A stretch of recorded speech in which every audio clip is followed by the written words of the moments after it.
Sosok Peta Barang dari Sulawesi Selatan.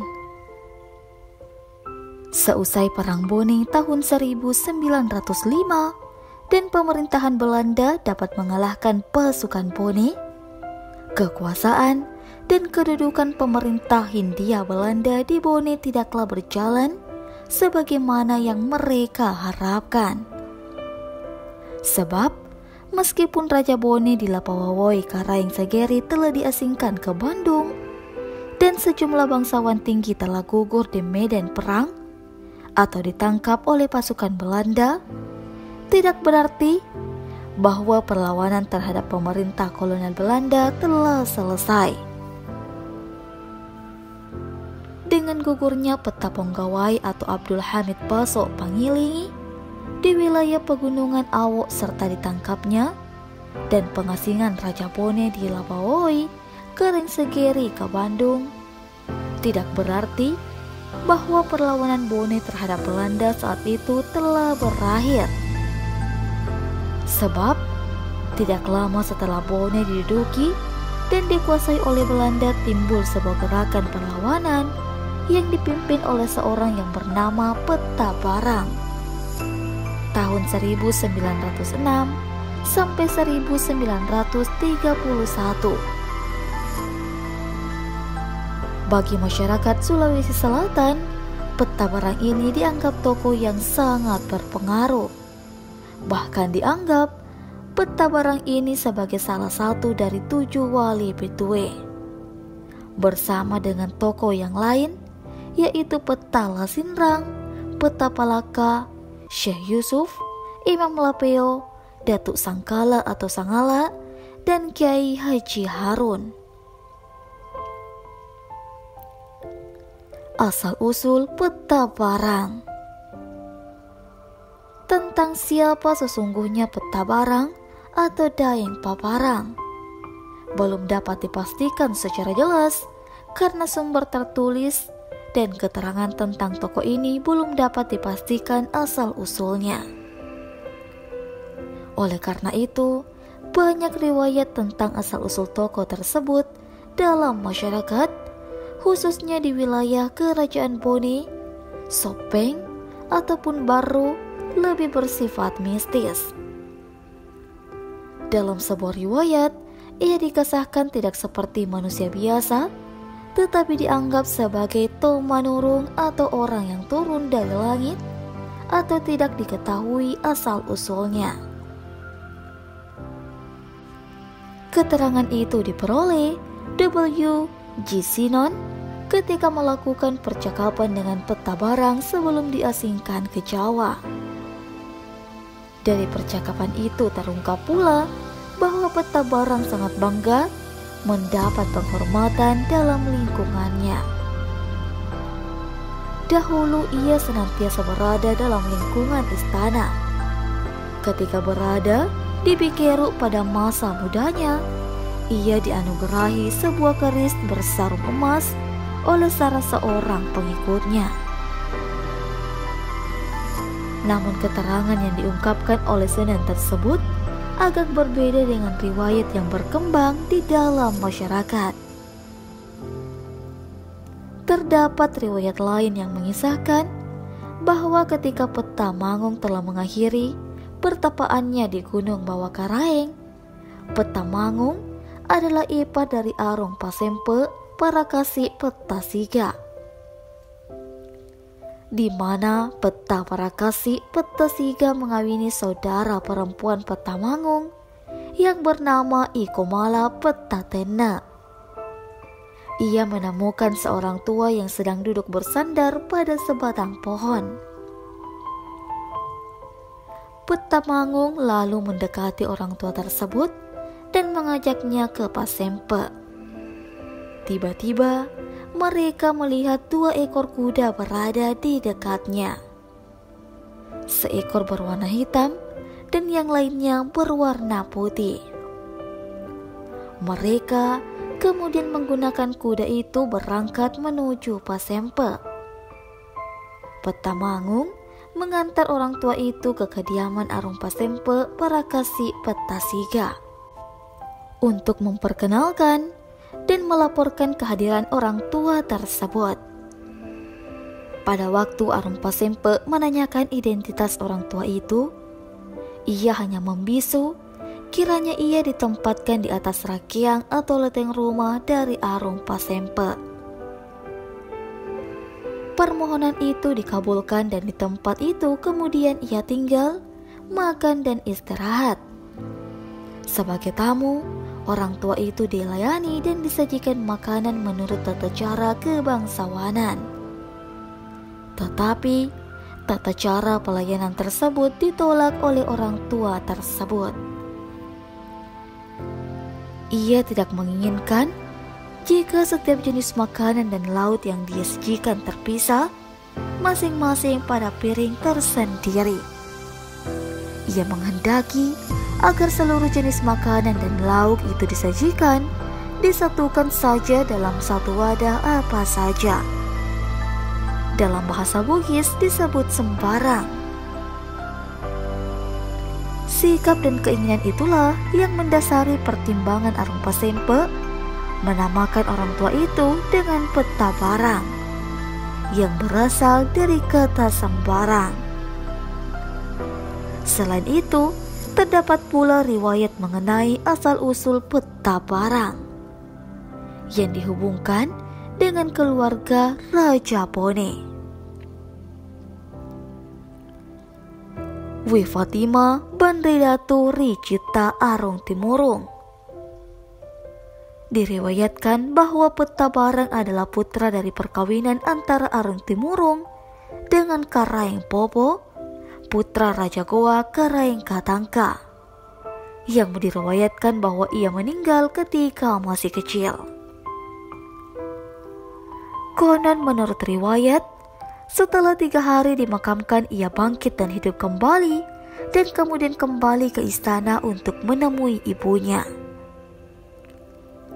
Namun ibunya tidak percaya dan menolak anak itu untuk tinggal di istana. Penolakan ibunya itu menyebabkan sang anak meninggalkan Bone menuju Belawa.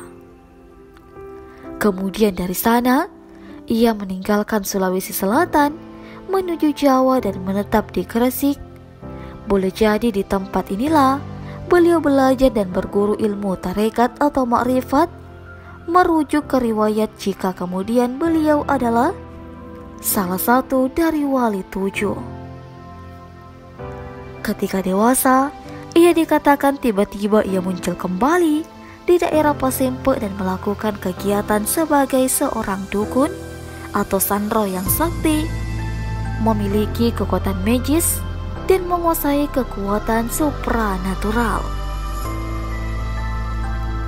Sedangkan menurut Gubernur Sulawesi Selatan waktu itu, H.N. Asward, yang menceritakan bahwa Petabarang menampakkan diri sebagai seorang putra dari Raja Bone Besek Kajuara, di mana ia harus berjuang mempertahankan kerajaan Bone secara terus-menerus tanpa mengenal lelah dan tidak boleh berhenti sebelum jatuh ke tangan pemerintah Hindia Belanda, baik dalam keadaan hidup ataupun mati. Sementara dalam laporan salah terima jabatan dari Gubernur Sulawesi A.J.L. Korver, diceritakan bahwa Petabarang adalah seorang pemimpin gerakan kerohanian yang memulai kegiatannya sebagai dukun atau sandro. Ia berlagak seperti Pamadeng Ruka, putra dari Raja Bone Besek Kajuara yang gugur di Bajoe ketika pemerintah Belanda melancarkan serangan militer ke Bone pada 1860. Ia menunjukkan dirinya sebagai saudara laki-laki dari Witen Ripada, istri dari Raja Goa Sultan Husain, setelah sebelumnya ia bertemu secara kebetulan dengan seorang wanita tua dari Wajo, yaitu ibu susu dari Pamadeng Ruka, yang mengingatkan kembali akan luka-luka yang diderita hingga ia meninggal. Keterangan yang diungkapkan oleh Gubernur Korver itu didasarkan atas data yang diperoleh dari surat resmi Gubernur Aceh Beren Corles de Corles kepada Gubernur Hindia Belanda tertanggal 6 Maret 1909. Jika diperhatikan riwayat tentang peta barang tersebut, dengan mengabaikan keterangan dari Gubernur Sulawesi Swart dan Korver, maka dapat dikatakan bahwa sebenarnya peta barang adalah salah seorang bangsawan istana. Keris bersarung emas yang dianugerahkan kepadanya menunjukkan bahwa benda yang diperoleh itu adalah benda kerajaan atau arajan. Karena kerajaan saja yang memiliki keris bersarung emas. Demikian pula jika dihubungkan dengan riwayat dari peta Mangung yang membawa tokoh tersebut ke Pasempe, maka dapat dikatakan bahwa keris itu dianugerahkan oleh peta Mangung sebagai orang yang dikatakan sebagai salah seorang pengikutnya.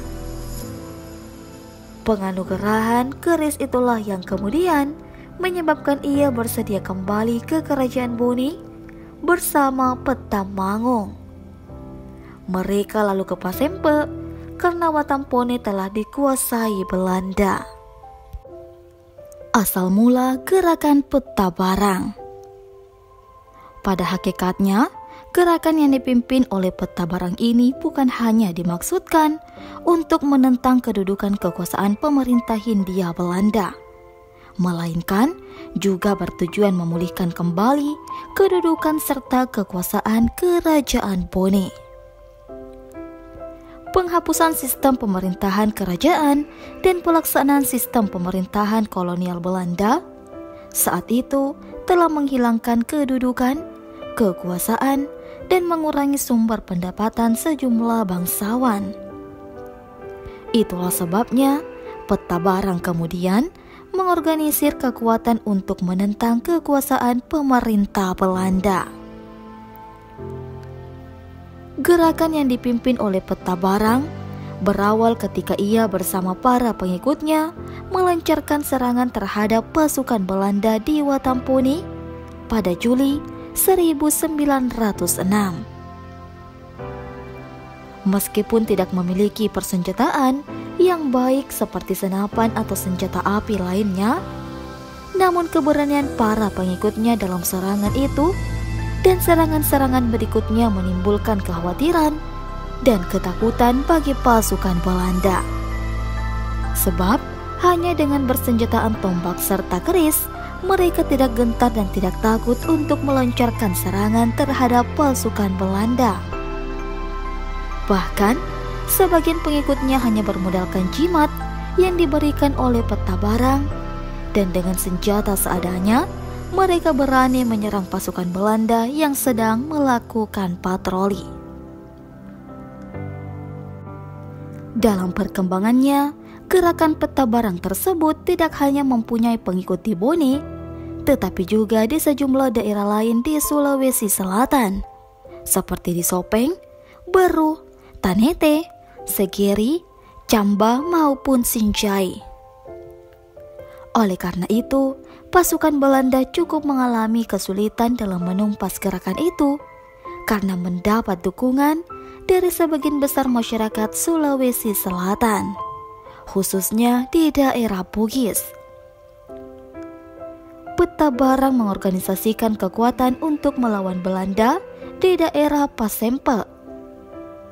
Pasempe merupakan pilihan karena di samping Bone waktu itu menjadi pusat kekuasaan Belanda, tempat itu juga merupakan tempat yang aman dan strategis sebagai tempat persembunyian.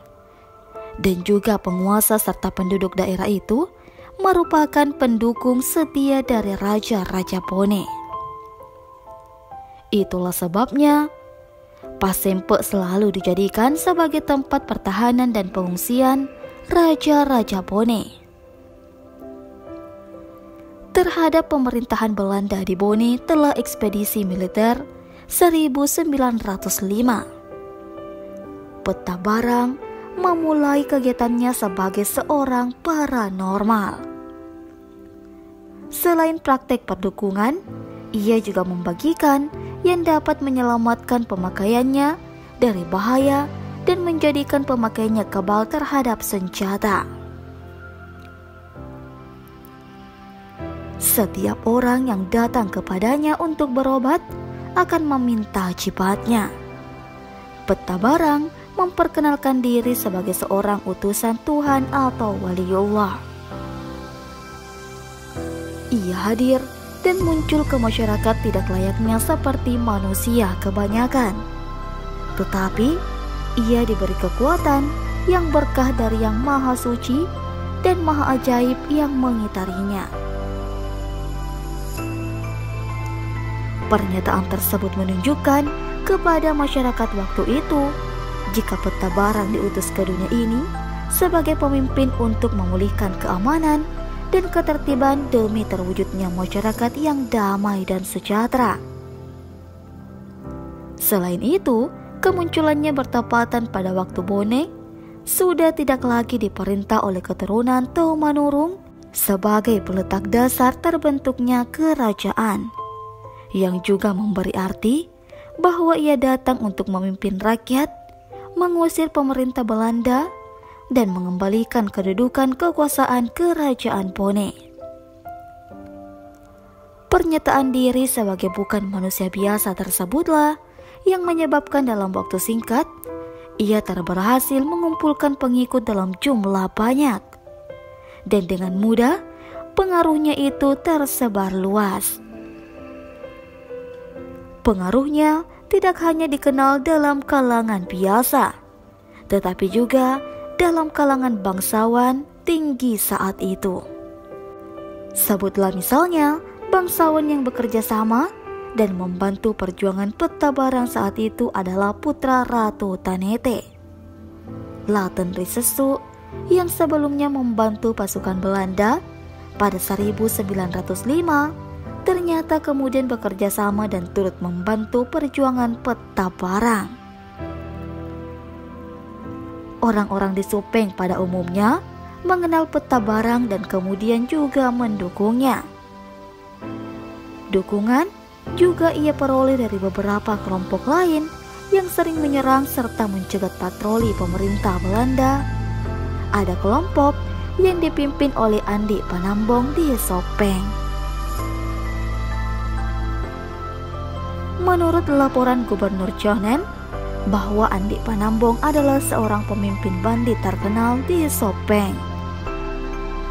Ia mengorganisir 4 kelompok perampok di Sopeng. Lalu, dukungan juga diperoleh dari gerakan yang dipimpin oleh Nyimpa di daerah perbatasan Bone Selatan dan Sinjai.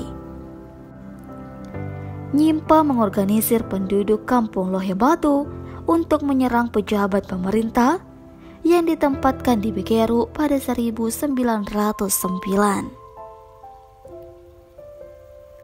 Gerakan yang dianggap didalangi oleh pengikut peta barang ini dengan mudah dapat dipadamkan oleh pasukan Belanda yang ditempatkan di Onderhofbleling, Zuid-Bone. Demikian pula halnya dengan gerakan kerohanian yang dipimpin oleh Ambok Sida di kampung Lapajung pada Juni 1911.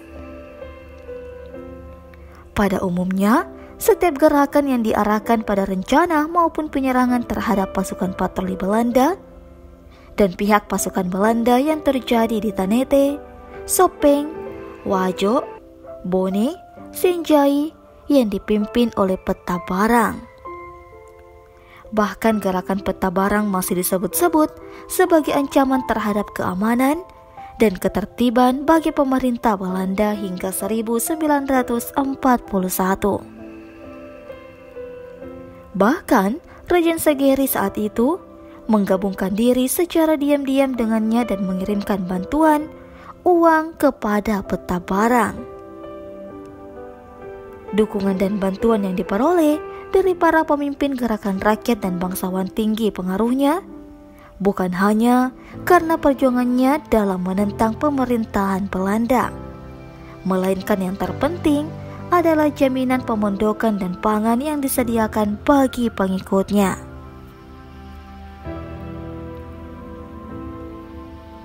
Upaya penumpasan oleh Belanda.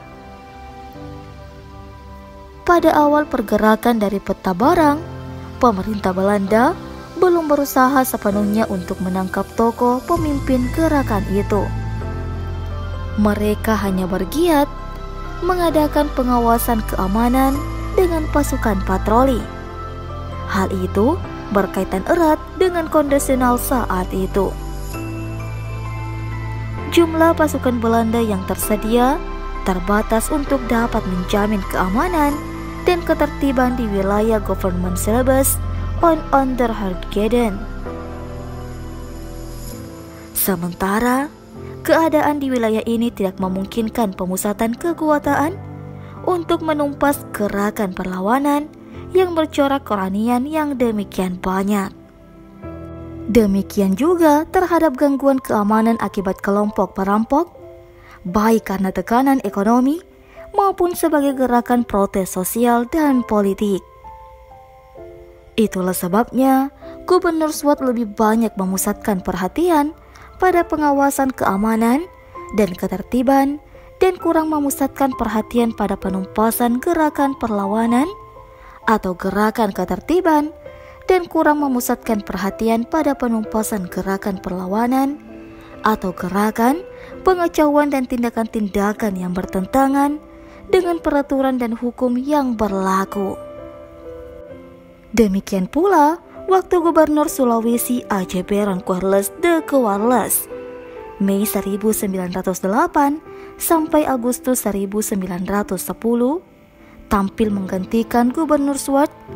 Usaha untuk mengejar dan menangkap peta barang kurang mendapat perhatian. Sebab menurutnya bahwa peta barang bukanlah seorang yang berbahaya. Karena itu, usaha pengejaran secara khusus terhadapnya dihentikan. Hanya pasukan-pasukan patroli yang berada di setiap tempat diharapkan waspada terus, dan jika menemukan dilakukan pengejaran dan menangkap bukan hanya peta barang melainkan juga para pemimpin gerakan kerohanian dan gerakan perbanditan lainnya. Sementara perhatian yang diutamakan adalah perbaikan kehidupan ekonomi dan sosial serta penataan wilayah pemerintahan, misalnya perbaikan jalan, jembatan, dan irigasi. Pada dasarnya, Cornelis berpendapat bahwa melalui perbaikan penataan wilayah pemerintahan, sarana dan prasarana yang menunjang perbaikan kehidupan ekonomi akan mampu mengatasi berbagai tantangan dan perlawanan yang diorganisir oleh pemimpin-pemimpin gerakan dan kegiatan-kegiatan yang bertentangan dengan hukum seperti perampokan. Apa yang dicanangkan oleh Cornelis itu berhasil mengatasi gangguan ketertiban dan keamanan yang terjadi di Sulawesi Selatan pada umumnya, dan Bone pada khususnya. Perbaikan pemerintahan, kehidupan ekonomi dan sosial berhasil memikat jalinan kerjasama yang baik antara para pemimpin rakyat dan masyarakat dengan pemerintah Belanda. Jalinan kerjasama yang melibatkan para pemimpin rakyat dan masyarakat tersebut tidak hanya ikut bekerja memperbaiki sarana dan prasarana kehidupan, tetapi juga memberi bantuan dalam usaha menjamin keamanan dan ketertiban. Namun ketika peta barang melakukan penyerangan terhadap pihak di Batirobulu pada Februari 1908, pemerintah Belanda mulai melangkah untuk bergiat menumpas gerakan itu.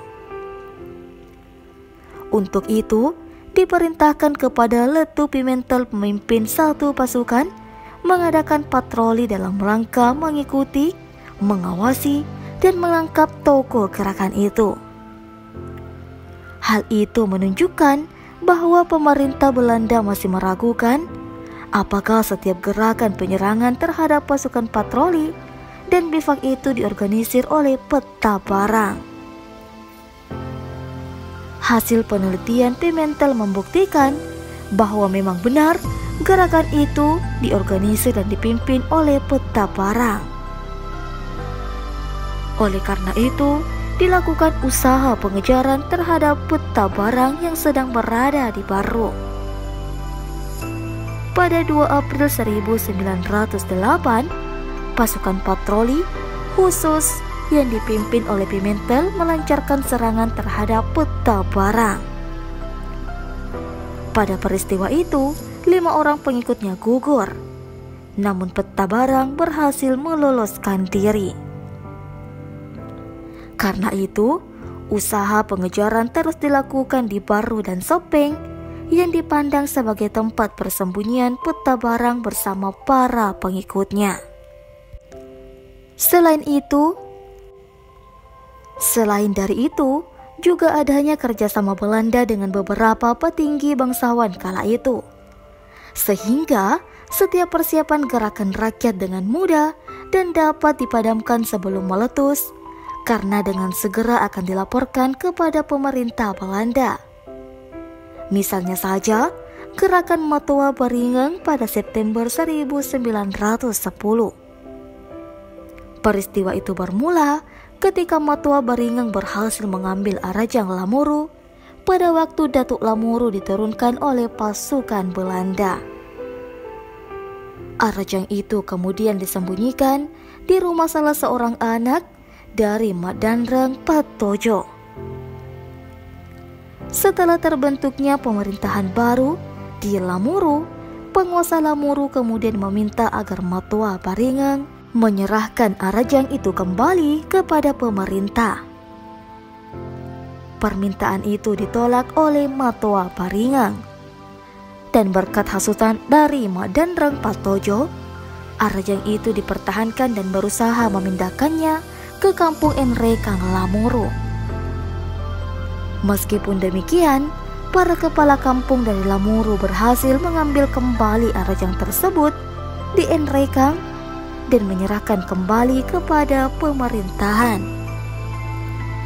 Dengan sebab itu, Matoa Baringeng dan Mat Danreng Patojo kemudian merencanakan penyerangan terhadap pemerintah Belanda di Lamuru.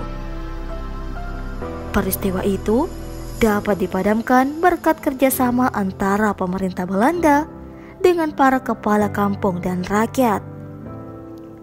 Bahkan, peristiwa itu dalam waktu singkat dengan mudah dapat diselesaikan tanpa terjadi korban harta dan jiwa berkat kerjasama yang telah terjalin antara pemerintah kolonial Belanda dengan para pemimpin atau kepala-kepala kampung. Nanti, setelah Wisisonen menjadi gubernur Sulawesi, Agustus 1910 sampai Oktober 1913, usaha mengatasi berbagai gerakan perlawanan dan gangguan keamanan kembali menjadi perhatian penting dan diarahkan pada tindakan militer. Demikian pula halnya dengan gerakan peta barang, sebab menurutnya ia merupakan seorang tokoh yang berbahaya.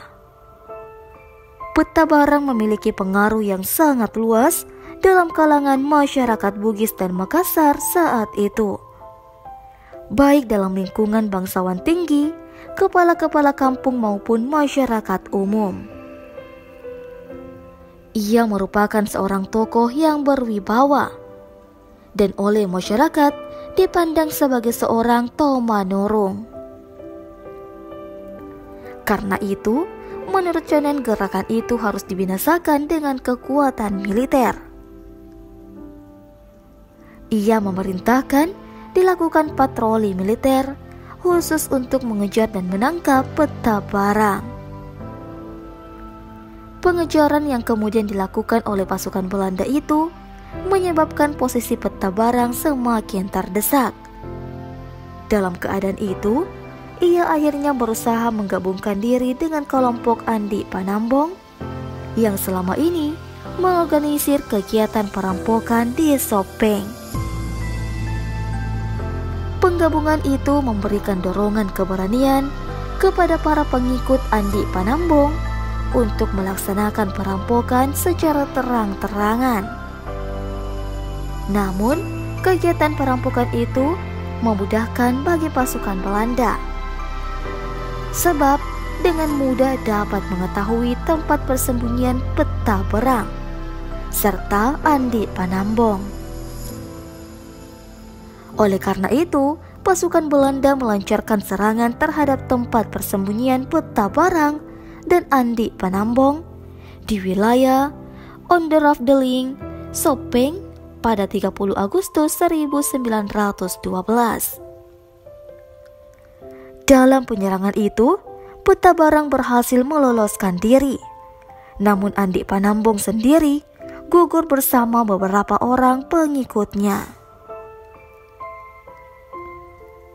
Kematian Andi Panambong itu berakibat hilangnya kekuatan dan dukungan masyarakat terhadap peta barang dalam melanjutkan perlawanan.